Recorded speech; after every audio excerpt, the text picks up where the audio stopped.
ម៉ែកូនបឺតចេះរកនឹកធ្វើមុខម្ហូបនេះឃើញរសជាតិថ្មីឆ្ងាញ់ប្លែកមាត់តែម្ដងជាពិសេសដាក់លាយជាមួយនឹងទឹកប្រហុករបស់ម៉ែកូនបឺតទៀតរឹតតែឆ្ងាញ់រឹតតែមានជាតិតែម្ដងអ្នកទាំងអស់គ្នាមុខម្ហូបនេះគេហៅថាញ័របន្លែគ្រប់មុខមិនមែនញ័រស្នោឬក៏ញ័រត្រយូងចេកញ័រសារាយណាអ្នកទាំងអស់គ្នានេះគេហៅថាញ័របន្លែសម្រាប់បន្លែវិញមានផ្ទីមានតងលពោមានកញ្ឆែតមានផ្សិតបញ្ចូលយីរួមទៅគឺបន្លែគឺមានច្រើនមុខមែនទែនបងៗគាត់ចូលចិត្តហូបបន្លែដោយគ្រួសាររបស់ខ្ញុំអ្នកទាំងអស់គ្នាដឹងតែឆ្ងាញ់ជាប់មាត់តែម្ដងអត់មានសាច់ទេណាម្ហូបបួសហ្មងថ្ងៃនេះបើសិនជាបងចង់ធ្វើហូបមករៀនធ្វើហូបជាមួយនឹងម៉ែកូនបឺតទាំងអស់គ្នាងាយស្រួលធ្វើទេបន្លែនៅជុំវិញផ្ទះយើងនឹងចូលចិត្តបន្លែបែបណាដាក់បន្លែបែបហ្នឹងទៅតាមចំណូលចិត្តរបស់យើងបើសិនជាបានបន្លែនៅជុំវិញផ្ទះយកមកធ្វើហូបទៀតរឹតតែឆ្ងាញ់តែម្ដងអ្នកទាំងអស់គ្នាព្រោះថាបន្លែនៅជុំវិញផ្ទះវាគ្មានសារធាតុគីមីដូចខ្ញុំបានប្រាប់អញ្ចឹងបងចូលចិត្តបន្លែបែបណាដាក់បន្លែបែបហ្នឹងទៅមិនចាំបាច់ធ្វើតាមបន្លែរបស់ម៉ែកូនបឺតក៏បានដែរតោះបើយើងត្រៀមគ្រឿងរួចរាល់ហើយគឺយើងចាប់ផ្ដើមលីងល្ងយើងប្រើល្ងពណ៌សក៏បានល្ងពណ៌ខ្មៅក៏បានហើយយើងលីងល្ងឲ្យឈ្ងុយហើយយើងទុកម្ដុំសិនបន្តមកទៀតយើងយកខ្ទឹមស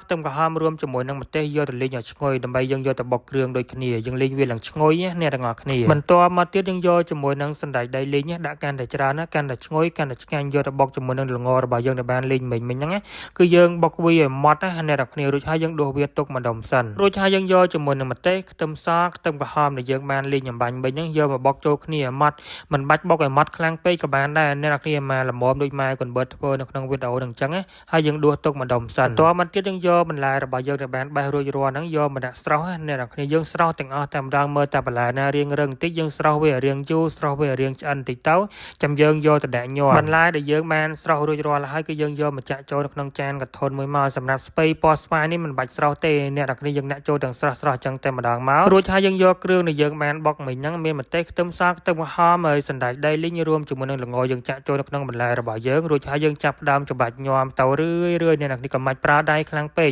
ច្បាច់វារៀងថ្នមហើយយើងដាក់ជាមួយនឹងទឹកប្រហុករបស់ម៉ែកូនបឺតចូលទឹកប្រហុករបស់ម៉ែកូនបឺតរសជាតិឆ្ងាញ់ណាអ្នកទាំងគ្នាយកមកញ័របន្លែបែបនេះទៀតរឹតតែជាតិតែម្ដងយើងដាក់ជាមួយនឹងស្ករបន្តិចប៊ីចេងបន្តិចម្សៅស៊ុបខ្នុរបន្តិចតាមរសជាតិដែលបងចូលចិត្តសម្រាប់ញ័របន្លែបែបនេះគឺប្រើបានតែទឹកប្រហុកដូចម៉ែកូនបឺតដែរណាអ្នកទាំងគ្នាបើយើងយកប្រហុកសាច់ឬក៏ប្រហុកត្រីអីយកមកជ្រុំហើយយើងយកមកដាក់ញ័រដូចបន្លែយើងញ័រទូទៅញ័រស្ដៅញ័រត្រយូងចេកអាហ្នឹងញ័រអត់កើតទេអ្នកទាំងគ្នាសម្រាប់ញ័របន្លែបែបនេះគេប្រើជាមួយនឹងទឹកប្រហុកមិនថាទឹកប្រហុកទិញពីភេកគេផ្សេងឬក៏ទឹកប្រហុករបស់ម៉ែកូនបឺតទេយកមកញ័របន្លែបែបនេះបានសម្រាប់រសជាតិញ័របន្លែបែបនេះរៀងផ្អែមប្រៃហើយហឹរតិចអ្នកទាំងគ្នានិយាយថាឆ្ងាញ់មែនតើនិយាយថារសជាតិក្លិនល្ងសណ្តែកដីដាក់ចូលមាត់មកជាតិតែម្ដងនិយាយពីថាត្រូវគ្នាជាមួយនឹងទឹកប្រហុករបស់ម៉ែកូនបឺតជាតិអ្នកទាំងគ្នាអើយហូបជុំគ្រួសារបែបនេះទៀតរឹតតែឆ្ងាញ់ហ្មងបើយើងហូបជាមួយនឹងបាយមិនសូវជាត្រូវប្រហែលទេបើយើងធ្វើជាម្ហូបខ្លែមម្ហូបហូបលេងហ្នឹងគឺត្រូវតែម្ដងសម្រាប់បងដែលគាត់បានមើលវីដេអូនេះហើយឃើញប្លែកចង់ធ្វើហូបលេងអាចសាកធ្វើហូបតាមវិធីរបស់ម៉ែកូនបឺតនឹងបានធានាតែមានរសជាតិឆ្ងាញ់តែម្ដងតែសម្រាប់បងដែលគាត់ចូលចិត្តហូបបន្លែបើសិនជាអ្នកមិនចូលចិត្តហូបបន្លែ